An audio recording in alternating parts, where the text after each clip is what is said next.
Hello and welcome to the latest episode of Empire Sports Talk. I am your host, Roman Gennaro. Happy Easter, everyone, because it is Easter Sunday as we're recording this.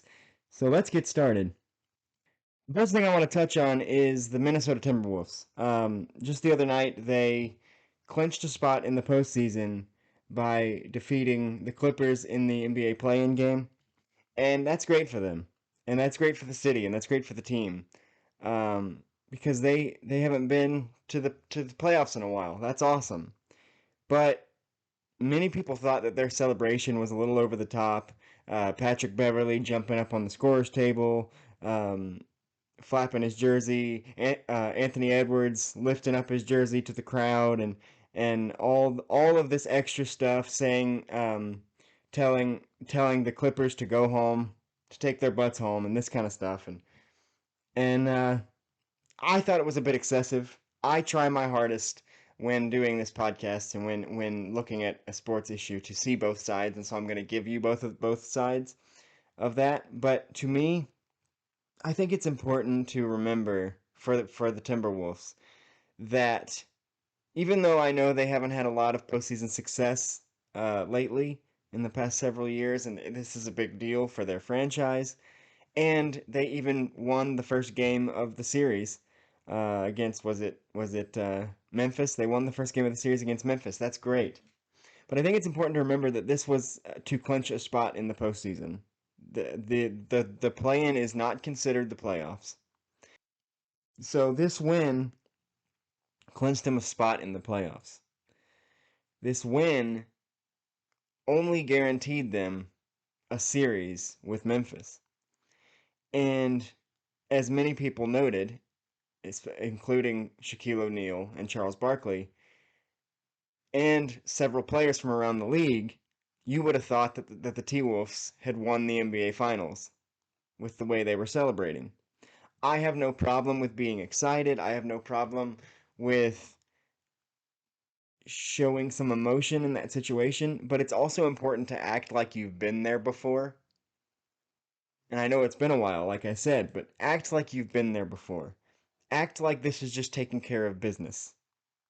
Now, I know this was an emotional situation for Patrick Beverley because he used to play for the Clippers and he felt like he wasn't being properly appreciated, and so he basically said, pay me or trade me, and they traded him, and he felt a little bit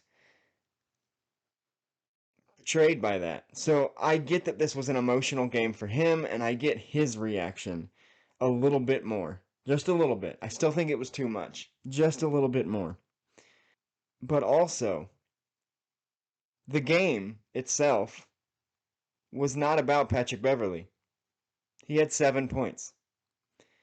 The game was about Anthony Anderson, or sorry, not Anthony Anderson, that's an actor. The game was about Anthony Edwards and D'Angelo Russell, who combined for 59 of the team's 109 points. So, two players had um, two players had 59. The rest of the team had 50. Patrick Beverley, who supposedly this was an important game for, was 2 for 8 with 7 points. Cat, the leader of the offense, didn't show up. So this game wasn't about Patrick Beverley's vendetta. This game was not about Patrick Beverley's revenge because Patrick Beverley didn't factor in the game, which made the celebration all that more weird because the win is largely on the shoulders of two players. And yet the whole team is like, we just won the championship basically. Now it's a team sport. I get it. The other 10 players chipped in for 50 points. That's nothing to sneeze at. But still, act like you've been there before. Kyle Kuzma of the Wizards said Minnesota just won the chip. And, the NBA on TNT guys were like, you'd think they just won the championship. This was a topic. And to me, it's important to note, and I note this a lot in football and baseball as well, act like you've been there before. I'm not one to come on here and praise the Yankees. But whenever the Yankees get to the playoffs and they win the wild card series or they win the division series, They just form the handshake line. You know, they might fist pump once or twice. They form the handshake line, they get out of there because they know their job's not done. And no matter what your seed is in the playoffs, even if you're an 8 seed and you're like, we're probably not going to get past the 1 seed, if you win a game to get into the playoffs, or you clinch a playoff spot, or you clinch a division, or you win the first round, or you win the second round, your job is not done.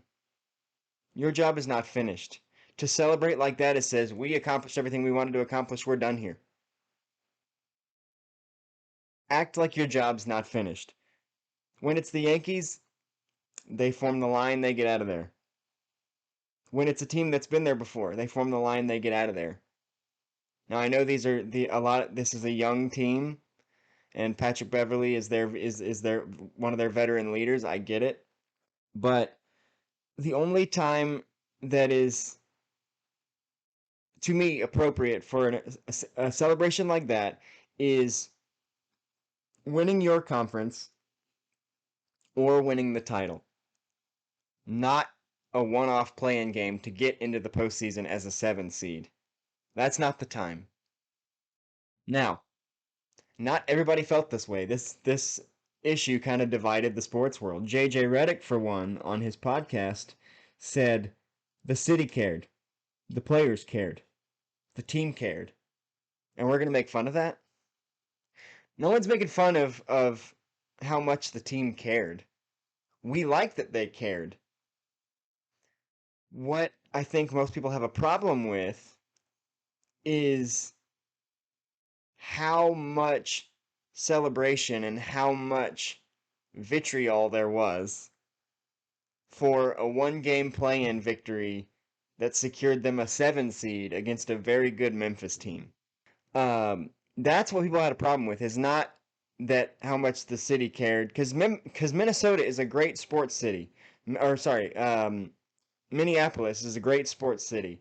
You know, fans love the Twins, the Vikings, the Wild, the Timberwolves. They love it, and I love a great sports town. I do, and I know that the Timberwolves haven't had a lot of success, and that's great for them. But it's important to act like you've been there before. I know that's going to get me in trouble because a lot of people are like, "This is what's wrong with sports." You know, the traditionalists are trying to take away the youth and trying to not let the kids be kids. No, to me, it's just act like you've been there before. And this is going to get me in more trouble. I understand that. But to me, when you have a young rookie or a young second year player, it's important to me, not important, that sounds wrong, but I think it's better if that rookie, if that second year player does not taste success right away. You know, I don't love, the rookies winning championships their first year. You know, I it's as important as it is for a player to win a championship. It's important for them also to learn how not to. It's the struggle is part of what makes the victory so good. And for the city of Minneapolis and the Timberwolves organization, I get why they were pumped about this victory, even that it was one victory, because that organization has struggled for a while. But it was all over the top to me. And that's my only thing. But I understand the other side of the argument. They care. We shouldn't make fun of how much they care. I understand both, and I'm here to bring you both. My personal feeling is that it was a little too much. Act like you've been there before. All right, the next thing I want to bring up, it's something fun that happened in the MLB this week. Um,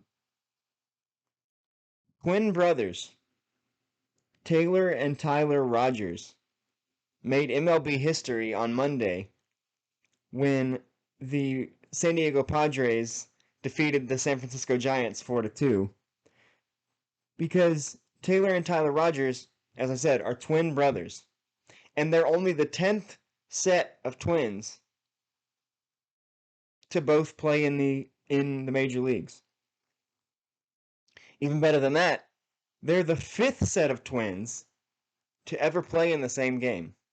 and the first set of twins since Jose and Ozzie Canseco in 1990. 32 years. 32 years since twin brothers played in the same game. And I think they're the first since they might be the first set of twins ever to face off against each other in the same game. I might be wrong about that, but I think I heard something about that on SportsCenter this week. I thought it was cool. But they are the fifth set of twins to ever appear in the same game, which I thought was super, super cool for them. Um, Tyler Rogers appeared for the Giants in the seventh inning, gave up a run, and Taylor was the closer for the Padres, so he got the save against his brother.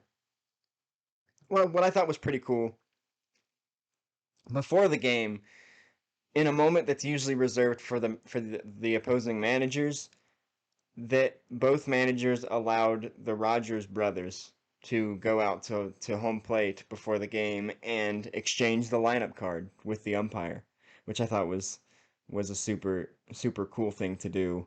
Because like I said, that's only the 10th time they're only the 10th set of twins to ever both be in the league and the fifth to ever be in the same game. So I think that is super super cool for them. I always like a little bit of baseball history like that. That weird kind of that weird baseball history. If Tim Kirkjian, the popular MLB analyst had been on that, it would have been a Kirk Jim, because it's just one of those things that you don't see every day. You don't see twin brothers facing each other in a major league game. And we don't see that a lot in sports, period, with that kind of family members. We've seen fathers and sons with Griffey and Griffey Jr. We've seen brothers with Lonzo and LaMelo Ball in the NBA. We've obviously the McCourty brothers in football both played for the Patriots. We've seen stuff like that before, and I believe the McCourty brothers are twins. So something like that has happened in the NFL, but it's not something that you see every day. So I thought it was really cool. All right, I want to go back to the NBA for just a second and talk about one of the other play-in games. This time in the Eastern Conference. The Cleveland Cavaliers lost to the Atlanta Hawks um, in the final play-in game and got eliminated, and the Hawks moved on. The Cavs loss to the Hawks was a perfect metaphor for the Cavs season. Cleveland led in that game by as much as 14 and led by 10 at half. And then the second half was all Atlanta. Trey Young had 32 of his 38 in the second half. The Cavs couldn't make a shot. A different team came out of the tunnel on both sides. And the Hawks ended up walking away with the game. So the Cavs led big, fell apart down the stretch, and now they're going home. This was also the case in the 82 game marathon that was their season. Cleveland started well. On February 11th, they were 35 and 21. They were tied for second in the Eastern Conference, one game behind Boston for first and best record in the East. That was February 11th. That was after 56 games. After February 11th, the wheels fell off. The Cavs went 9 and 17 over their last 26 to fall from the second spot all the way to the seventh spot. And this was something that I had noted while it was happening. I kept seeing the scores on SportsCenter being like, "Oh, Cleveland lost again. Cleveland lost again. Cleveland lost again. What's going on?" So, over their last 26, they went 9 and 17 with the playoffs on the line. To me, they were lucky enough to get it. They were lucky just to get into the play-in. But as I stated on a previous podcast, The play-in allows for too many teams to get a shot, so they would have to been pretty bad not to get into the play-in. Um, but in their defense, they faced some tough teams in those last 26. That was the home stretch. They faced Milwaukee, they faced Brooklyn, they faced Philly twice, Atlanta.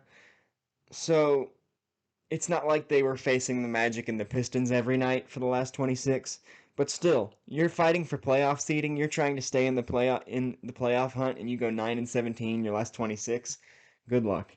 So I feel like the second half collapse from Cleveland was the perfect metaphor for their season because they fell apart. And Cleveland has a great core. Evan Mobley, Darius Garland, Colin Sexton when he's healthy, Lauri Markkanen, they're going to be good. They're going to be back. But it's clear to me that they need a veteran presence more substantial than Kevin Love. There were a few times in that game where I looked at who was on the floor and Kevin wasn't out there. Now, Kevin's probably lost a step. He's been relegated to a bench role here and there, but he's a veteran voice. He's a veteran leader. Something that the Cavs don't have a lot of. Jared Allen is a defensive force out there, but there were times that I was like, where is he? And it wasn't until the end of the game where it prompted the announcers to be like, and their starting five is finally back out there. I think Evan Mobley had to leave the game with some sort of injury. I didn't get I didn't know I didn't see what happened, but he wasn't out there for part of the end of that game. There was a lot of missed free throws. Everything seemed to work against the Cavs at the end.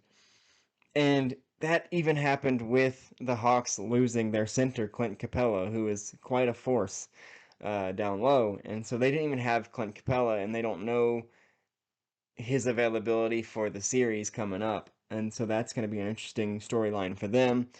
But with all that with all that happened, for Cleveland to lose the way they did, it made complete sense if you looked at their season.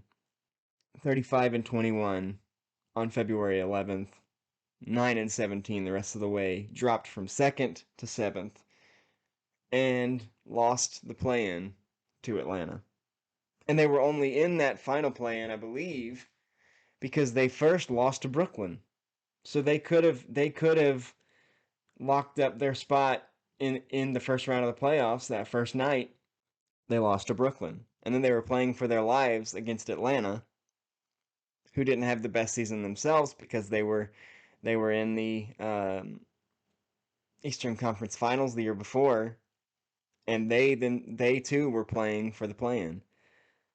So to find themselves, Cleveland had multiple chances despite their 9-17 finish to lock up their spot.